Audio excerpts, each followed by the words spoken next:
Hello and welcome to the Shiny Bees podcast, a podcast for those who like their knitting, comedy and yarn in equally large measures. I'm your host Jo Millmine and this is episode 127, Christmas Jumpers. That's alright. I feel a need to laugh again with you, if that's alright. Hello and welcome into another episode of the Shiny Bees podcast. Hi, how are you? I'm Jo, I'm your host. Back again this week with some Christmas jumper action for you. I know you're probably all a little bit sick of hearing about it already, but as you all know, I do love Christmas. I'm a bit of a fiend when it comes to everything Christmassy. I love the tack, I love the fairy lights, I love the ridiculous piles of mince pies everywhere. So to be honest, it's pretty much what you're going to get until actual Christmas, I reckon. And today we're going to be talking about Christmas jumpers.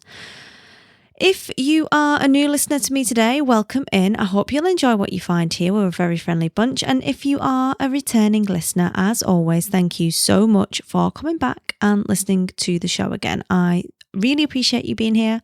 It's always great fun to be hanging out with you.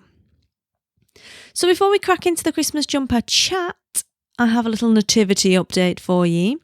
Last week I was telling you about nativity costume dilemmas in terms of Sanimal has to go to his nativity dressed as a child from Australia.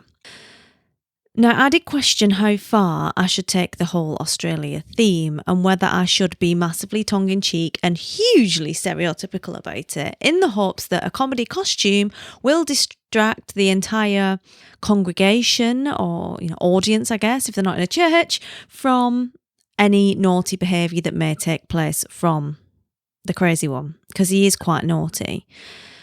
And I was advised, mostly by Lee Mitchell, in fact, to take it as far as possible. Now, I would be lying if I said I hadn't sat there fiddling around on eBay, giving huge consideration and agonising over whether it would be indeed appropriate to send my 5-year-old to the nativity dressed as a miniature Mick Dundee from Crocodile Dundee. And I have taught him to say, "That's not a knife, this is a knife."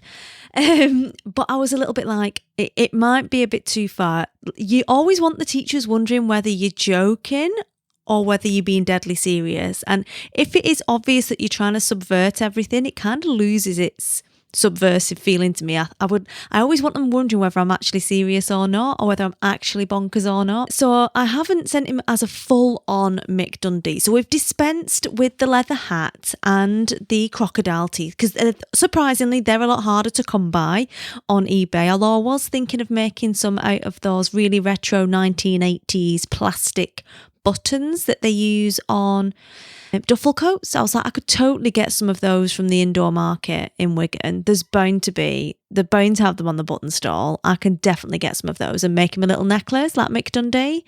And I could get him a leather hat, but it was all the rest of the gear that I would need to get as well. And I did have a tight budget of a maximum of £30. You'll be glad to hear I have spent £11 on this outfit. And I decided instead to go and see what eBay had to offer me. And whilst they had full-size Mick Dundee costumes, they did not have them for a 5-year-old, which I kind of feel like is missing a little bit of market there, There's got to be other parents like me who are just like this. So instead, I got him a not at all stereotypical hat, the little round canvas hats with the corks on. So I've got him one of those that says Australia on it. Classy. He's only pulled one of the corks off so far, but I did manage to fix it again by using my darning needle for threading in my ends to put it back through the cork at 7:30 this morning, because he was losing his mind because he's pulled a cork off it, and burning the end of the plastic string to make it stay on. I was quite proud of myself with that. So I've got him one of those, and they came as a bulk set, somewhat unsurprisingly, with a little inflatable kangaroo with a little plastic Australia flag that he can wear around his neck. Now, he snapped the fastener on the flag, obviously, because it's Sanimal, but he does have this inflatable kangaroo. And not to be, outdone, and to push it as far as humanly possible, / because I still wasn't over the Crocodile Dundee theme, I did get him an inflatable crocodile as well. So he is fully spammed up. He's got a little surfing shirt with sharks on that was part of his wardrobe already, and some nice chinos I got him from Marks and Spencer's in the summer. Because again, you've just got to put it in that middle ground where they're like, is she just a little bit bonkers, or is she actively trying to subvert the entire play by dressing a child up in a comedy costume that is close enough for us not to question? So that's where I am with that. I've been informed that Britannic Majesty is Mary in the play, the junior play. And I don't need to get her a costume, but apparently there are 6 Marys. 6 Marys. I don't know how many Josephs there are, and I'm not sure on good old JC how many of him they're going to roll out, but it all feels a little bit Jeremy Kyle to me. Like, I'm not sure if they're going to do a spoof. It is a church school, so probably not, but there's definite mileage in there for a Jeremy Kyle nativity spoof, if anyone was ballsy enough to do it. I don't think these guys are, because as we've already discussed, they're a little bit 1950s, but you know, maybe that's a writing challenge for me at some other stage where I'm feeling particularly satirical and I can put some kind of script together for that one. So that's where we're up to with that. And as we're on that whole nativity Christmassy theme thing, as I talked about, we're going to be talking about Christmas Jumper Day. So grab yourselves a brew, get your knitting, and we will crack on with the show.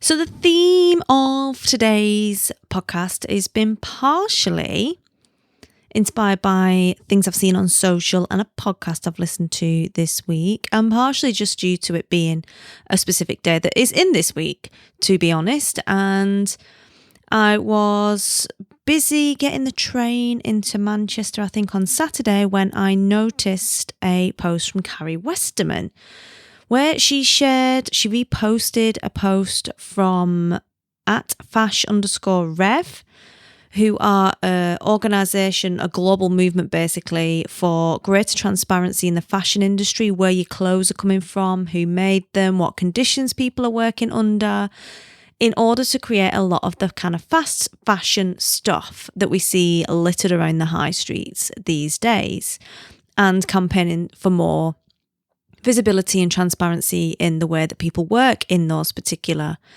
industries that support that, and supply chain and everything else, which is pretty cool. I think it's a really important conversation. And in that post, Fashrev shared that we spend as Brits in excess of £220 million on novelty Christmas jumpers every year.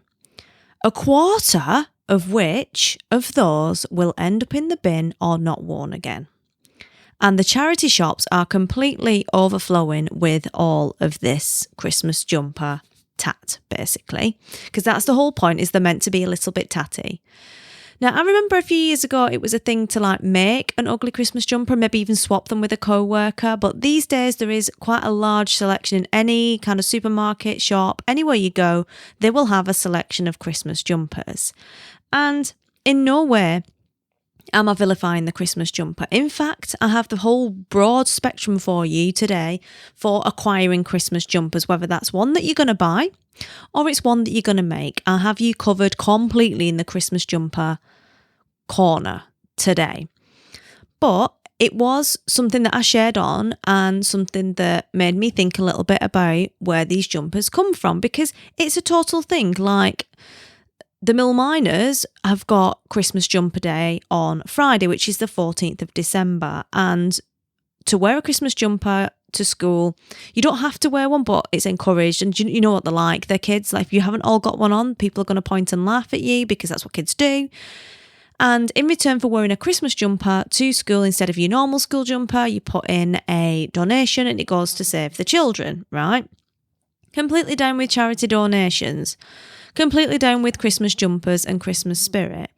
But unfortunately, for kids and for a lot of people generally, what happens is you end up going buying Christmas jumpers, and a lot of them you can't really wash anyway because they're full of electronics. They grow out of them by the next year. It's too bloody hot in school to wear them anyway. It's the temperature of the sun in there. Everybody knows that's how schools work. It's always at least 30 degrees. It's not like you can really wear a jumper anyway. And if you're going out on a works do or whatever, there's always like this temptation to be wearing a naff Christmas jumper. And on the train, on the way to Manchester, there were a lot of people wearing naff Christmas jumpers, which I'm fully on board with, as long as you wear them more than once, right? I'm down with Christmas jumpers. I like Christmas jumpers, but there's Christmas jumpers and there's Christmas jumpers, right? So another story. My mother-in-law is a knitter, as you know, I've told you this before, and she knitted her brother years and years and years ago a Dennis the Menace Christmas jumper. I'm pretty sure it's made out of Jamieson's and Smiths, because I'm trying to source still, like 3 years later, trying to source yarn to fix a hole in the arm. But the guy been wearing this for 30 years, and every Christmas he rolls it out and wears it. I'm not even sure he's washed it in all that time. But the point is like, she made it for him, and that's his Christmas jumper, and he wears it every year, right? That we can all get behind. But these really cheap, nasty, fast fashion, throwaway items that you get from elsewhere, that's not really the same thing. So I'm going to try and attempt to encourage you to consider some other alternatives. Or if if that is all your budget stretches to, if you want a Christmas jumper and you're going to have to go for the fast fashion acrylic, to consider you to get as many wears out of that bloody thing as you can. And let's face it, if it's acrylic, it's going to survive the heat death of your universe. So it will last forever. It's never degrading. So you should be fine. Like even if you wash it and tumble dry, it's going to be right, So basically, what the charity shops have been saying about jumping back to Christmas jumper day is that they're basically overflowing with secondhand Christmas jumpers, because everyone buys the Christmas jumper, they wear it once, drop a bit of Donna meat down it, and then they donate it in January when they're getting rid of all of the Christmas excess, and the charity shops end up with them. And then they've got to store them for the whole year because no bugger's buying one when it's not Christmas, and then they've got to try and get rid of them again. Now, instead of going to some supermarket or wherever else and buying a cheap one, why not consider going to your local charity shop who will have a raft of these things, because they're already saying this is what they've got. And, charity shops, if they can't get rid of their stuff, they've got to pay to get rid of it. They've got to pay to dump it if they can't get rid of some of the stock, or if the stock isn't good enough. So it's costing them twice. Instead, go to your local charity shop and see what you can pick up there secondhand. If you're only going to wear it once anyway, and it's just a cheap quickie for a Christmas do, then you can totally embrace that and give twice, right? You can give to the charity you're buying from, and then you can make a donation to save the children, and everyone's a winner. Now, on the off chance you can't find anything in your local charity shop because everyone's listened to me and they've all gone and bought them all, which would be awesome, what you could do instead is consider a British manufacturer of Christmas jumpers. I was listening to my friend Kate Hill's Make It British podcast today, and the episode has only come out today, as far as I know, and it is an interview with Bhavik Master. Now, this guy runs a company, a knitwear manufacturing company in Leicester, and they make Christmas jumpers. And in this, Kate talks about owning 3 Christmas jumpers, one of which is like a novelty 1980s hand knitted one, and one of them is from Bhavik's factory. And if you're going to buy off the shelf anyway because you can't find what you want in a charity shop or whatever else, then surely it's better to go to a local manufacturer where everyone's getting paid decent wages, where there's decent health and safety, where nobody's being exploited, and supporting the local economy and local businesses, than going buying something from some faceless place that's cost nothing to make and isn't very environmentally sound or friendly. Once you've added air miles on and everything else, like, you could go and get a British made jumper, British knitted jumper that's created in the UK, and then that could be your roll-out Christmas jumper forever. Now, obviously they are a little bit more expensive, but I wouldn't say they were horrendous. You're looking at between 20 and 30 quid for one. So yes, a bit more than you would pay in Asda's, but it's a British made product, right? And you expect to pay more for a British made product. Sadly, they are all acrylic at the moment, but I have sent him a message on Instagram asking if he'll do a 100% wool version, because if he would, then I would be all over that shizzle. I really like how they've got some super Christmassy designs, and then they've got some designs that you could wear all year round. And jumping back to Carrie's argument, which I'll come back to again in a minute, She says, why get a novelty Christmas jumper? Why not knit something that is a bit Christmassy, but you can wear it all year round rather than fashion that you wear once, because that's a terrible idea. And I can totally get on board with that. And they do have a couple of designs that are just a general Fair Isle design that look fairly Christmassy, but are totally passable for most of winter. And that's another good alternative to the very, very novelty design. My two favourites from them are the classic Fair Isle women's jumper and the penguin Fair Isle, which has like a Fair Isle arms, and it's got a little Fair Isle penguin on the front, and the rest is plain, and the back is all Fair Isle as well. I'll put links to that in the show note. That is at britishchristmasjumpers.com, I think, or .co.uk, but I will put the links to them in the show notes.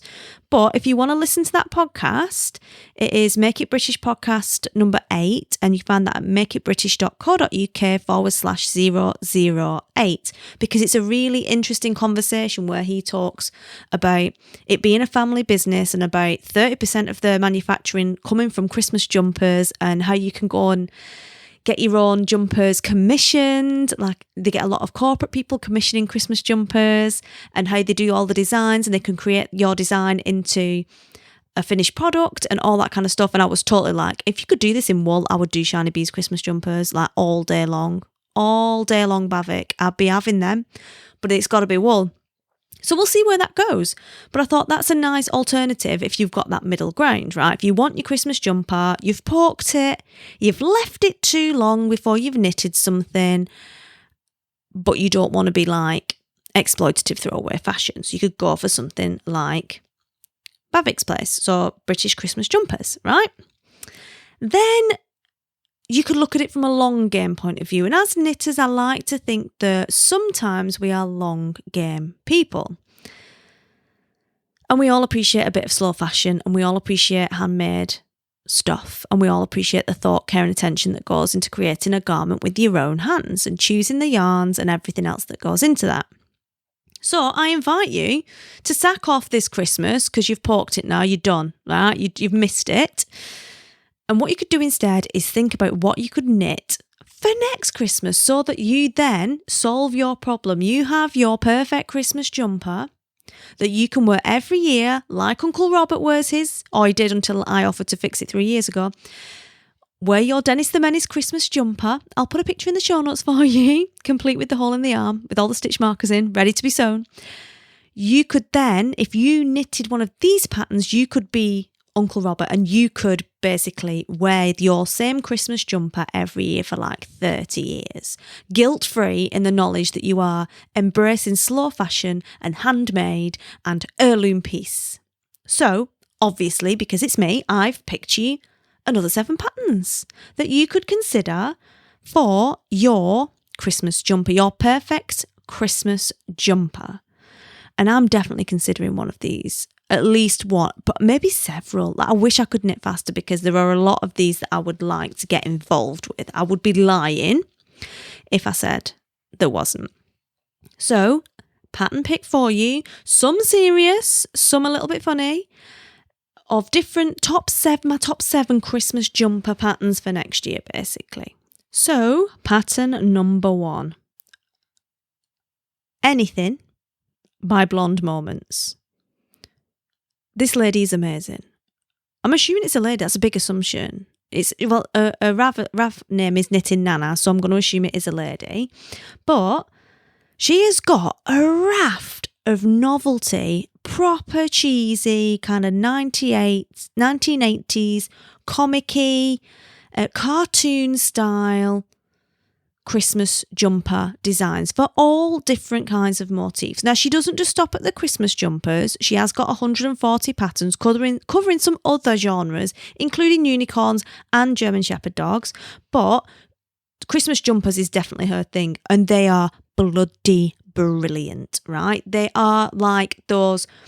Remember when you were a kid and like your dad would forget someone's birthday, and then you'd have to go to the paper shop and buy a birthday card from the paper shop, and it would be one of those really cheesy, jokey cards that's really punny and a bit naff, in the same way that craft beer used to have really sexist kind of punny names with women with big boobs on the pump clips before craft beer got like serious again, and beards.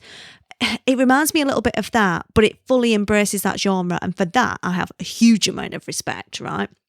They are funny, they're awesome, they're super cartoony, including one with Santa Claus taking a dump down the chimney, another one which says "Bar humbug" with him pulling a moonie, and a third, and this one I like because I can feel like the kind of age. I don't feel like this would be necessarily that appropriate these days, particularly given the amount of hoo-ha that's going on at the moment, reference Christmas songs.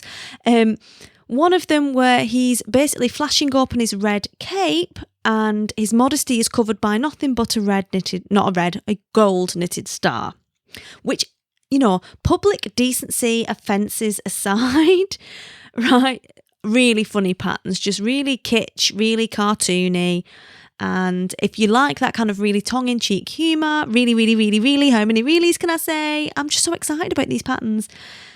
It is a good option, definitely. My personal favourite for a Christmas jumper is Santa on a Cute Unicorn Jumper by Blonde Moments. It is a DK weight pattern, it's £3.60 and it's an intarsia design for Santa Claus riding on a unicorn like it is a stallion. And I just think it's really good fun. The Beast would love it. I don't have time to knock it up by Friday, but it could be one for her for next year, assuming she's still into unicorns by then, which I'm not convinced she will be. But awesome design, like really fun and a really good laugh sort of collection of designs. So like I said, anything by Blonde Moments, but my personal favourite was Santa on a Cute Unicorn Jumper by Blonde Moments. Number 2 is the Christmas Jumper by Fiona Bennett, which was published in Love Yarn originally. It is a free pattern for an Aran weight jumper, which is sized between small and extra large. It is a plain round neck jumper with a really understated, from one extreme to the other, understated patterned yoke, which comes with 3 different designs. You can either have a Christmas pudding design that repeats around the top of the yoke, you can have a snowman design, or you can have reindeer faces that have got a little button for their nose. So if you've got a button collection as well, this could be a good way to show them off. I kind of want to put LEDs in there for the noses, but again, it doesn't make it very washable. But buttons would be a good alternative. Number 3. We have Christmas in July by Tanis Lavallee, which is a paid for pattern. It's $10.80 Canadian, which translates roughly to £6.70, and it's published by Tanis Fibre Arts. This is sized from baby to big. It's a fingering weight yarn pattern and it's for a patterned yoked sweater. It's a stranded yoke and basically it's a colour changing rainbow from the neck down to the bottom of the yoke. So you use a different amount depending on whereabouts in that pattern you are of the yarns, which means it is great for using up scraps of colour or any nice bits of fingering weight yarn that you've got lying around. You could use those to make your own little mini fade. Get rid of some of those mini skeins. If you've got a mini skein set, that could work, although some of the ones at the bottom do take up quite a bit more, so you might want to stick to scraps, but that on top of a really nice plain neutral rest of the body makes a jumper that is super versatile. So it's not specifically for Christmas. You can wear it all year round. Even if you did it in Christmassy colours, you could totally wear it all year round, which is what we're getting at with these Christmas jumper things. It is a 2015 pattern, so the yokes weren't quite as hot then as they are now. But I would definitely knit it and wear it. I would probably want something a little bit more Christmassy for my Christmas jumper. But if you don't want that, if you're not that bold, then this would be a great alternative for you. So that is the Christmas in July jumper by Tanis Lavallee. Number 4, Christmas Tree Sweater Knit Along by Eulina Mirac Design. I don't know if Eulina really is a real name, because it's you as in female sheep, Eulina. I wonder if it's some kind of like anagram. I don't know, but it's cool anyway. This pattern is £6 and it is a 4-ply jumper for kids sized between 2 and 4 years. It's dead nice. It's a simple one colour green jumper with coloured baubles or craft pom-poms. It's up to you which you use for baubles, and on the front there is a Christmas tree that's done in the texture, so it is quite understated apart from the baubles.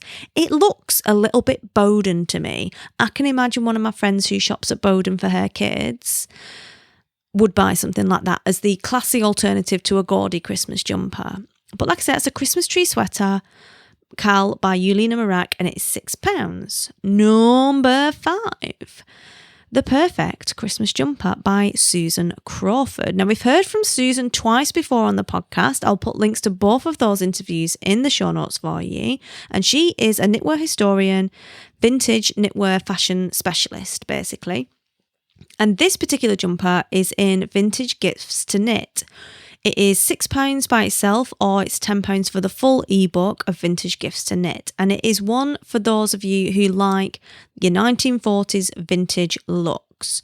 It's super cool. It's a 1940s design in red with white, with puff sleeves and a really nice button centre back placket for the opening to get your head through, because the neck comes quite high up because it's a 1940s design, but it's very delicate and nice. It's a 4-ply, so it's not a thick jumper.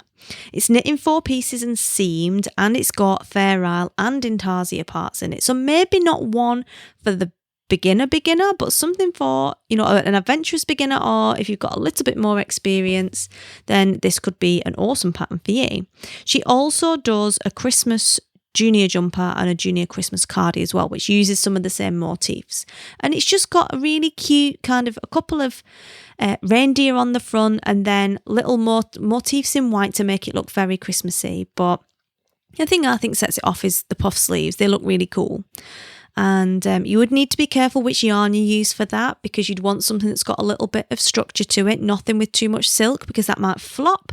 But you could use her Axolana yarn, which is designed specifically for vintage knitwear, because that is a lot more crunchy and it's got a lot more body to it. So definitely try and use something, if you're going to do that, that's got a bit more crunch, I would suggest. Number 6 is the Tinsel Tannenbaum Christmas Jumper by Pennies from Devon. This is a crochet pattern. I know, but it's amazing, right? It is £3.60. It's a crocheted Christmas jumper in Aran weight yarn. Now, why have I picked a crochet Christmas jumper when I don't crochet? Because it has an entire Christmas tree crocheted into the front that's made from tinsel yarn. And you all know how much I love tinsel yarn. There's no way I could let that get away without being featured in this particular segment. So it is amazing and I love it. That is the Tinsel Tannenbaum Christmas Jumper by Pennies from Devon. Don't forget, links to all of these and images will be in the show notes, shinybees.com/127. And finally, but by no means least, is 183.5 Season's Greetings by Drops Design. They pick the most rubbish names, but this is quite cool. It's a free pattern for a DK weight Nordic patterned all over stranded knitted jumper in red and white. So super classic. It's sized from small to extra large, and the pattern looks quite cool. It's seamless, and the Fair Isle parts of it, the stranded knits, continue all the way down. So they all look like they join up across the arms and stuff like that. So that makes it look really nice. It's a bit long for my liking. It is one of those bum covering ones, which when you're 5'3", nobody ever wears. But you could just either extend the pattern further down and make it into a dress, which would look quite cool, I reckon, depending on the yarn you use again, because if it is one with too much stretching, it might go very long. If it's a bit of alpaca and stuff in it, it might go quite long. And obviously Drops do use a lot of alpaca yarns. If it's too heavy, it will stretch it a long way. Or, so use a wool yarn basically that doesn't stretch too much. Or you could make it shorter and get rid of that whole kind of bum skirt thing that's just not that flattering. Certainly not for someone my age anyway. Anyone, I don't think bum covering ones with the little side splits are that flattering on anyone. I think it's just something fashion people made up for us. But yeah, that is 183.5 Season's Greetings by Drops Design. So there you have it. They are my 7 Christmas jumper patterns to knit for next year. So this is where we get the audience participation going. Let me know. A few of you got in touch after last week's pattern pick. I know 2 pattern picks on the bounce. Who'd have thought it? But if you enjoyed the pattern picks, then you'll enjoy what I've got coming up for you later. #spoiler. And a few of you got in touch to tell me that you'd knitted certain hats out of the selection that I got, in particular the beeswax hat, and someone had literally just finished Jason's cashmere hat, which is really cool. And I really love seeing the pictures and getting some ideas of yarns and everything else like that around the stuff that you're knitting as well. So definitely, if you have a knitting on the needles Christmas sweater project, tag me in your pictures, send them to me. I would love to have a look at them, feature them in my stories and things. And if you have any other good patterns that you think I've missed that should have made it into this particular selection, then let me know as well. You can contact me, info@shinybees.com, or I'm at shinybees on pretty much every social media. So just tag me in and I will see it there, which is awesome. So that's all we've got time for today. I hope you've enjoyed this show, a little bit of a fun look at Christmas jumpers, and hopefully I've made you think a little bit more about different options for getting your Christmas jumper and doing the whole Christmas thing without necessarily having as much negative impact or anything like that. Give you some good options, basically. We don't judge here, you know that, but giving you some options for some different stuff. So all that remains for me to say is don't forget all of the links for this episode are at shinybees.com/127, and I hope you all have a lovely week. Happy crafting, and I'll speak to you all again soon. Cheers!